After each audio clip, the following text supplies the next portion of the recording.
Hi പ്രിയപ്പെട്ട പ്രേക്ഷകരെ, ഇപ്പം ഞാൻ ഒരു വീഡിയോയിൽ വന്നത് നമുക്കറിയാം നമ്മളെ എല്ലാവരും നേരിട്ട് ബാധിക്കുന്നൊരു പ്രശ്നം ചർച്ച ചെയ്യാൻ വേണ്ടിയാണ് കേട്ടോ.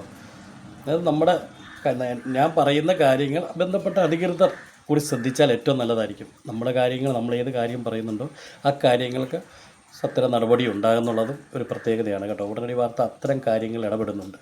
നമുക്കറിയാം നമ്മുടെ പ്രേക്ഷകരും അതുപോലെ തന്നെ നമ്മൾ സപ്പോർട്ട് ചെയ്യുന്നുണ്ട്.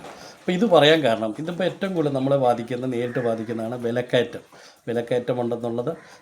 സ്വാഭാവികമായും 1, 2, 3 കൂട്ടം സാധനങ്ങൾക്ക് വിലക്കയറ്റം ഉണ്ടെങ്കിൽ അത് വിലക്കയറ്റമാക്കി തീർക്കുന്നവരുണ്ട് നമ്മുടെ സമൂഹത്തിലുണ്ട്. അത് പ്രത്യേകിച്ച് സോഷ്യൽ മീഡിയ. നമുക്കറിയാം ഒരു പരിധിവരെ ഇന്ന് പ്രചരണവും അത് സോഷ്യൽ മീഡിയയാണ് ഏറ്റവും കൂടുതൽ ആൾക്കാർ ബാധിക്കുന്നതും ഏറ്റവും കൂടുതൽ ആൾക്കാർ നോക്കിക്കാണുന്നതും സോഷ്യൽ മീഡിയ. നമുക്കറിയാം ബാക്കിയുള്ളതിനെക്കാട്ടിലൊക്കെ ഫസ്റ്റിൽ നമ്മൾ നോക്കുന്നത് സോഷ്യൽ മീഡിയ. അപ്പം അങ്ങനെയാണല്ലോ നമ്മളും വളരുന്നത്. അപ്പോൾ ഇത് പറയാൻ കാരണം നമ്മുടെ ഇടയിൽ പ്രത്യേകിച്ച് ഇപ്പം പുതിയൊരു സർക്കാർ വന്നു, ഏതാണ്ട് 2 മാസം കഴിഞ്ഞു. അപ്പോൾ സ്വാഭാവികമായിട്ട് ചില മാറ്റങ്ങൾ ഉണ്ടായിട്ടുണ്ട്. ചില ഇടപെടൽ ആയി വരുന്നതേ ഉള്ളൂ. എല്ലാ പ്രോസസ്സിങ്ങും ഒക്കെ ആയി വരുമ്പോഴത്തേക്ക് അല്പം സമയം പിടിക്കും. ആ സർക്കാരിനൊരു അവസരമുണ്ടല്ലോ, ആ അവസരം കൊടുക്കണം നമ്മൾ. പക്ഷേ ഇപ്പം നമ്മൾ ഓണം എടുക്കാൻ പോകുമ്പോൾ നമ്മൾ ഈ അടുത്ത ആഴ്ച നമുക്കറിയാം ഈ മഞ്ഞ കാർഡുള്ളവർക്ക് ഓണക്കിറ്റ് വരുന്നു. അതുപോലെ തന്നെ കമ്പോളത്തിൽ ഗവൺമെൻറ് സിവിൽ സപ്ലൈസ് ഇടപെടുന്നു. അതുപോലെ മാവേലി സ്റ്റോറ്, അങ്ങനെയുള്ള നീതി സ്റ്റോറുകൾ അങ്ങനെ ഇടപെട്ട് വിലക്കയറ്റം പിടിച്ചു നിർത്താനും, അതായത് എത്രയും മാക്സിമം വില കുറച്ച് ജനങ്ങൾക്ക് ഭക്ഷ്യ സാധനങ്ങളും മറ്റും എത്തിക്കാനുള്ള സംവിധാനം ചെയ്തു വരുന്നുണ്ട്. അപ്പോൾ അതിനുള്ള എല്ലാ ശ്രമവും നടത്തുന്നുണ്ട്. പക്ഷേ ഇതിനിടയിൽ ഒരു കാര്യം കൂടെ നമുക്കറിയാം. ഈ സാധനങ്ങളുടെ വിലക്കയറ്റം എന്ന് പറയുമ്പോൾ ഉദാഹരണം പച്ചക്കറിക്ക് നമുക്കറിയാം സവോളയ്ക്ക് ചിലപ്പോൾ 15 രൂപ ഉണ്ട്, 20 രൂപ, 25 രൂപ, 30 രൂപ വരെ നിൽക്കും. അത് പെട്ടെന്ന് ഒറ്റയടിക്ക് ചിലപ്പോൾ ദിവസം അത് ഒരാഴ്ച ഇങ്ങനെ നിൽക്കുന്ന പച്ചക്കറിയുടെ വിലയിൽ സവോളയുടെ വില ചിലപ്പം ഒരാഴ്ച കഴിയുമ്പോൾ അത് 30 രൂപ, 35 രൂപ, 40 രൂപയിലേക്കാണ്. അപ്പം വിലക്കയറ്റമായി പച്ചക്കറിക്ക് മൊത്തം വിലക്കയറ്റമായി. ഇത് നമ്മുടെ കമ്പോളത്തിലും നമ്മുടെ ഇതിലുള്ള സംസാരമുള്ളതാണ്. പക്ഷേ ഇന്നലെ ഞാൻ 1 കിലോ പയർ മേടിക്കാൻ, അതായത് ഇന്നലെ പൊൻകുന്നത്ത് ഞാൻ പോകുന്ന എൻ്റെ റൂട്ടിൽ പോകുന്ന വഴിക്ക് വില കുറയുന്ന സ്ഥലത്തു നിന്ന് എനിക്ക് മേടിക്കാമല്ലോ, അതെല്ലാവർക്കും മേടിക്കാം. ഞാൻ അവിടുന്ന് മേടിച്ചുകൊണ്ട് വന്നപ്പം 1 കിലോ പയറിന് 40 രൂപ. അത് നീളമുള്ള പയർ, വള്ളിപ്പയർ എന്ന് പറയും. ആ വള്ളിപ്പയർ 40 രൂപ. നമ്മുടെ കമ്പോളത്തിൽ അത് ചെറിയ ടൗണുകളിലെ ഗ്രാമമേഖല വരുമ്പോൾ ചിലപ്പോൾ 60 രൂപ. അത് സ്വാഭാവികമായി മറ്റുള്ള എക്സ്പെൻസുകളൊക്കെ ഉണ്ട്. പക്ഷേ അമിതമായിട്ട് വിൽക്കുന്നവരുമുണ്ട്. അപ്പം ഇത് പറയാനുള്ള കാരണം വിലക്കയറ്റമാണെന്നുള്ളതാണ് നമ്മൾ പലരും അത് ചിന്തിക്കുന്നത്. പക്ഷേ വില കുറവുള്ളിടത്ത് നമുക്ക് പോയി മേടിക്കുകയും ചെയ്യാം. അതുപോലെ നിത്യോപയോഗ സാധനങ്ങൾക്ക് വിലക്കയറ്റം എന്ന് പറഞ്ഞാൽ അരിക്ക് ശകലം വില വ്യത്യാസം വന്നിട്ടുണ്ടെങ്കിൽ നമുക്കത് മാവേലി സ്റ്റോർ കൂടി റേഷൻ കടകളിലൂടെ അത് ക്രമീകരിച്ച് വരുമ്പം ആ വിലക്കയറ്റം ഒരു പരിധി സർക്കാർ പിടിച്ച് നിർത്താൻ സാധിക്കും. പക്ഷേ ഇതൊരു വിലക്കയറ്റമല്ല. എന്നാൽ ഒരു കാര്യം ഉറപ്പാണ്, ഈ വിലക്കയറ്റത്തിൻ്റെ മറവിൽ പൂഴ്ത്തിവെപ്പുണ്ട്. ഹോൾസെയിൽ പൂഴ്ത്തിവെപ്പ്. അപ്പം അതുപോലെ ചെറുകിട കച്ചവടക്കാർ, അങ്ങനെയുള്ള സ്ഥലങ്ങളിൽ ഇത് വിലക്കയറ്റം ഒരു മറ പിടിച്ചുകൊണ്ടാണ് സാധനങ്ങൾക്ക് വില കൂടുന്നത്. അത് നിയന്ത്രിക്കേണ്ടത് സർക്കാരാണ്.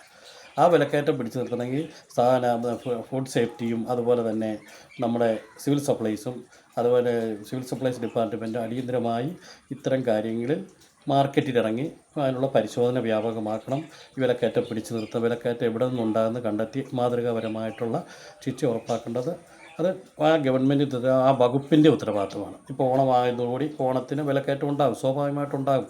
അപ്പം ഈ വിലക്കയറ്റത്തോടൊപ്പം തന്നെ നമുക്ക് ഏറ്റവും കൂടുതൽ ജനങ്ങളെ നേരിട്ട് ബാധിക്കുന്നതാണ്. ഇപ്പം സാധാരണക്കാരനെ സംബന്ധിച്ച് പറയുകയാണെങ്കിൽ എല്ലാവരും ഓരോ തൊഴിലുമായിട്ട് ഇറങ്ങുന്നത്. പക്ഷേ ഇന്ന് ഹോട്ടൽ മേഖലയിലാണെങ്കിൽ നമുക്കറിയാം കഴിഞ്ഞ ഇപ്പം നടന്നുകൊണ്ടിരിക്കുന്ന യുദ്ധം തീർന്നിട്ടില്ല. ആ യുദ്ധത്തിനെ തുടർന്ന് ഗ്യാസിൻ്റെ വില ക്രമാതീതമായി കൂടി. പാചകവാതകം, അതായത് വാണിജ്യ സിലിണ്ടറിൻ്റെ ഇതാണ് 3000-ന് മുകളിൽ പോയി. ഇപ്പോൾ കുറച്ച് മാത്രമേ കേന്ദ്ര സർക്കാർ അത് കുറച്ചിട്ടുള്ളൂ.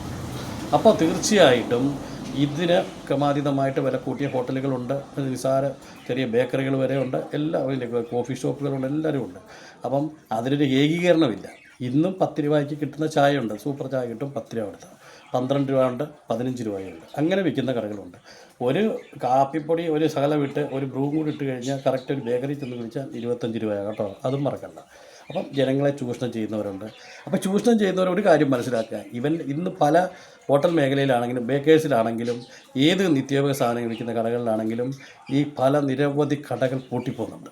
അപ്പം ജനങ്ങളുടെ സഹകരണം ഇല്ലെങ്കിൽ ഒരു സ്ഥാപനം പിടിച്ചു നിൽക്കാൻ പറ്റത്തില്ല. മനസ്സിലായില്ലേ?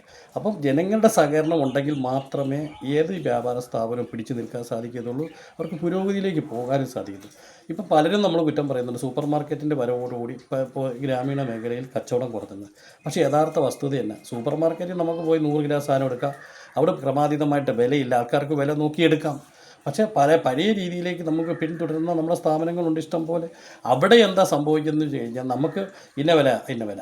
അപ്പം ഫസ്റ്റ് ക്വാളിറ്റി കാണും, സെക്കൻഡ് ക്വാളിറ്റി കാണും, തേർഡ് ക്വാളിറ്റി കാണും. ഏതെങ്കിലും സാധനം എടുത്ത് നമുക്ക് തരിക എന്നുള്ളതാണ് പിന്തുടരുന്ന ആ രീതിക്ക് ഇന്ന് ആൾക്കാർ പഠിച്ചു പോയി. ആൾക്കാർ സ്വന്തം വാഹനം ഇല്ലാത്തൊരു വീടില്ല. അപ്പോൾ അവർ സൂപ്പർ മാർക്കറ്റ്, ഹൈപ്പർ മാർക്കറ്റും തേടി പോകുന്നു. ഇപ്പം തന്നെ നമുക്കറിയാം ഈ പ്രിയദർശിനി ബസ് വന്നിട്ടുണ്ട്. ഞാൻ പറയുക, പ്രിയദർശിനി ബസ് സ്ത്രീകൾക്ക് സൗജന്യമാണ്. പ്രിയപ്പെട്ട പ്രേക്ഷകരെ, ചെറുകിട കച്ചവടക്കാരെല്ലാവരും ആലോചിക്കുക. നമ്മുടെ നാട്ടിൻപുറങ്ങളിലുള്ള നമ്മുടെ തൊട്ട് താമസിക്കുന്നവരെല്ലാവരും മനസ്സിൽ പ്രിയദർശിനി ബസ്, ഈ ഓണം വരികയാണെ, പ്രിയദർശിനി ബസ്സിലെ സൗജന്യമാണ് സ്ത്രീകൾക്ക്.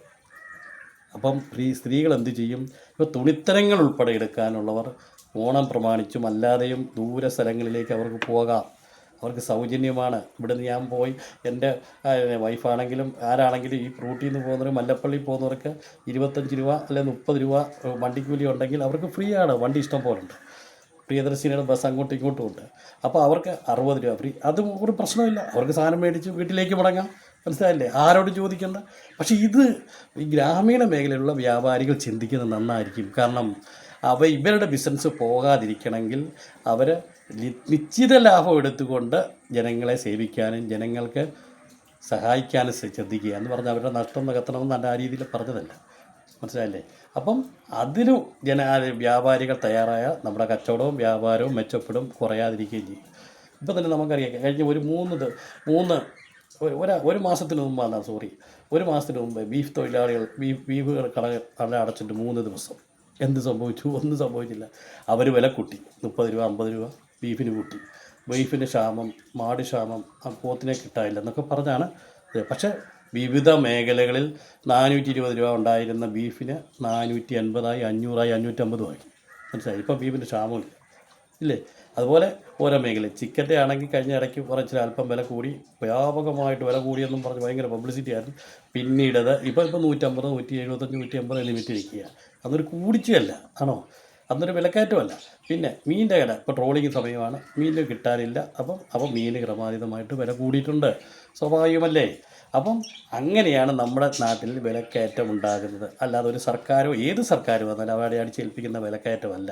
പക്ഷേ സർക്കാർ എന്ത് ചെയ്യണം? ഇത്തരം മനഃപൂർവ്വം ചെയ്യുന്ന ഏത് സെക്ഷനിലുള്ളവരാണെങ്കിലും, പ്രത്യേകിച്ച് നേരിട്ട് ജനങ്ങളെ ബാധിക്കും. നമുക്ക് എല്ലാവർക്കും ആഹാരം കഴിക്കേണ്ടതാണ്. നിത്യോപയോഗ സാധനങ്ങൾ ക്രമാതീതമായിട്ട് വില കൂട്ടി വിൽക്കുന്നുണ്ടോ? അതുപോലെ മത്സ്യം മാർക്കറ്റുകൾ വില കൂട്ടി വിൽക്കുന്നുണ്ടോ? ബീഫ് വില കൂട്ടി വിൽക്കുന്നുണ്ടോ? അപ്പോൾ അതുപോലെ തന്നെ പച്ചക്കറി മാർക്കറ്റ് വില കൂട്ടി വിൽക്കുന്നുണ്ടോ? അവർക്കെതിരെ നടപടിയെടുക്കുവാൻ സർക്കാരിൻ്റെയാണ് ഉത്തരവാദിത്വം. ഇതാണ് ഞാൻ ഇന്ന് ഈ വീഡിയോ ഉൾപ്പെടുത്തിയത്. അപ്പം നമ്മൾ എത്രയൊക്കെ കാര്യങ്ങൾ പ്രിയദർശിനി ബസ്സിൻ്റെ കാര്യം ഞാൻ ഓർപ്പിച്ചു, അല്ലാത്ത എല്ലാ കാര്യങ്ങളും ഈ വീഡിയോയിലൂടെ ഓർപ്പിച്ചു. 8 മിനിറ്റ് 5 സെക്കൻഡായി. അപ്പോൾ 8 സെക്കൻഡായി കേട്ടോ. ഇത് വീഡിയോ ആണ്. ഈ ഫുള്ളായിട്ട് നിങ്ങൾ വീഡിയോ കാണണം. ഓക്കെ, എല്ലാവരും ഷെയർ ചെയ്യുക, സബ്സ്ക്രൈബ് ചെയ്യുക. ഇൻസ്റ്റാഗ്രാമിൽ നിങ്ങളുടെ ഫുള്ളായിട്ടുള്ള സപ്പോർട്ട് എനിക്കുണ്ടെന്നറിയാം. ഇത് ഇൻസ്റ്റാഗ്രാമിലേക്ക് പോകില്ല, ഇത്രയുള്ള വീഡിയോ ഉണ്ട്. യൂട്യൂബിലായിരിക്കും. Okay, thank you. അടുത്തൊരു വീഡിയോ കാണുന്നവരെ നന്ദി, നമസ്കാരം. ഓക്കെ.